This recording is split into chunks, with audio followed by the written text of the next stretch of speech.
नमस्कार. जय महाराष्ट्र. या क्षणाची सर्वात मोठी बातमी. अजितदादांना साहेबांचा पुन्हा मोठा झटका. अजितदादांचा कट्टर समर्थक शरद पवारांच्या गळाला. काय आहे सविस्तर बातमी आपण पाहू. त्या अगोदर तुम्ही चॅनलवरती नवीन असाल तर अशाच बातम्यांसाठी आताच आपल्या चॅनलला सबस्क्राईब करा. आगामी विधानसभा निवडणुकीच्या पार्श्वभूमीवर महायुतीमध्ये जागा वाटपाची चर्चा सुरू आहे. मात्र इच्छुकांची संख्या जास्त असल्यामुळे नेत्यांची गळती मोठ्या प्रमाणात होताना दिसत आहे.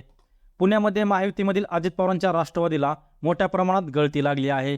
शहराचे पदाधिकारी, जिल्हा कार्यकारिणीतील सदस्य, माजी आमदार हे अजित पवारांची साथ सोडून थोरल्या पवारांकडे वळत आहेत आणि हे डॅमेज कसे थांबवावे असा प्रश्न अजित पवारांच्या राष्ट्रवादीतील नेत्यांना पडला आहे.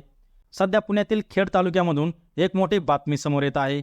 अजित पवारांच्या खेड दौऱ्यानंतर खासदार डॉक्टर अमोल कोल्हे आणि अजित पवारांचे कट्टर समर्थक अनिलबाबा राक्षे यांच्यात भेट झाली आणि या भेटीनंतर राजकीय वर्तुळात वेगवेगळ्या चर्चा रंगत आहेत आणि राक्षे राष्ट्रवादी काँग्रेस पक्षात नाराज असल्याचंही बोललं जात आहे. अशातच राक्षे यांनी शरद पवार गटाचे नेते अमोल कोल्हे यांची भेट घेतल्याने ते लवकरच तुतारी हाती घेणार की काय याबाबतही चर्चा रंगत आहे आणि म्हणूनच महायुतीची त्यामुळे डोकेदुखी वाढण्याची शक्यता आहे. पुणे जिल्हा परिषदेचे माजी सदस्य अनिलबाबा राक्षे यांनी अजित पवारांच्या दौऱ्याकडे पाठ फिरवत डॉक्टर अमोल कोल्हे यांच्या खेड तालुक्यातील दौऱ्यात हजेरी लावली. इतकंच नाही तर राक्षे यांच्या निवासस्थानी जाऊन कोल्हे यांनी जेवणाचा आस्वादही घेतला. त्यामुळे राक्षे लवकरच शरद पवार गटात जाणार की काय याबाबतही चर्चा रंगत आहे.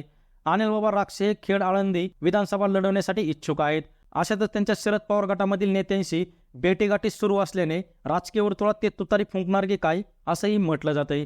आणि जर असं असल्यास विधानसभेपूर्वीच हा अजित पवार गटाला मोठा धक्का मानला जाईल. तर तुम्हाला काय वाटतं? विधानसभेपूर्वी शरद पवार गटाकडून टाकले जात असणारे मोठमोठे डाव विधानसभा निवडणुकीत फायद्याची ठरतील की नाही ते तुमचं मत कमेंट बॉक्समध्ये मांडा आणि अशाच राजकीय बातम्यांसाठी आत्ताच आपल्या रैया महाराष्ट्र या यूट्यूब चॅनलला सबस्क्राईब करा.